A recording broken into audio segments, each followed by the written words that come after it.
In Luke chapter 16, and this is what the Lord says. Here we go, verse 19. There's a certain rich man clothed in purple, and you've all heard this story, the rich man and Lazarus, and a beggar, verse 20, named Lazarus.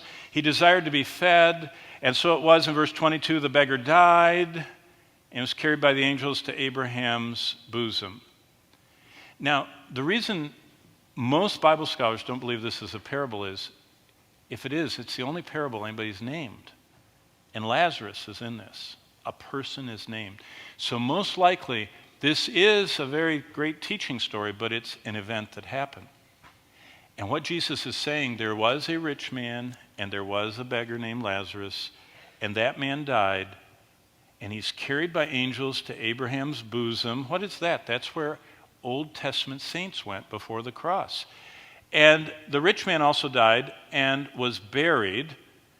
Now look at this. And being tormented in Hades. So there is conscious existence after death. That's the first thing this story says.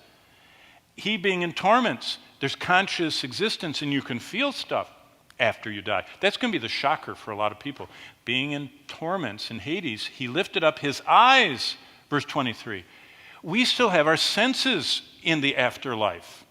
This guy is conscious. He's feeling sensations. He can see stuff. Wow. And he saw Abraham afar. We recognize things. And Lazarus, we remember. We have our memories in the afterlife.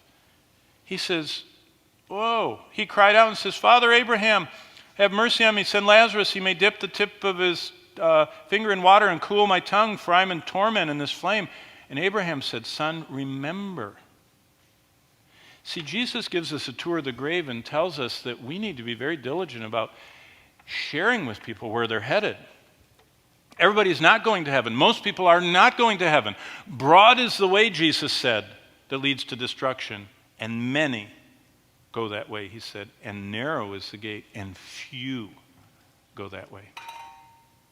A tour of the grave was given by Jesus to prompt us to want to share the gospel. And what's the gospel? That Christ is the answer. In the 10 seconds of time it takes for me to say the sentence that Christ is the answer, 18 human beings awoke in eternity because they died on earth. Every hour, 6,400 more people die. 155,000 a day die. And Christ is the answer. Life is fragile. You need to get that in your notes. Death is inevitable. And Christ is the answer. Life is fragile.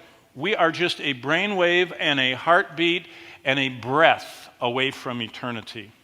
And it's okay for us because we know where we're going. Our sins are on Christ. But for most people, you'll see as you go home for your breaks, as you go out from here, as you go to the store, most people you see, their life is very fragile and they're scared. And death is inevitable. There is no one that escapes death apart from those that are changed in a moment in the twinkling of the eye. Everyone else has to go through the valley of the shadow of death.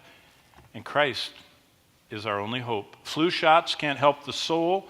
The United Nations can't stop the evil.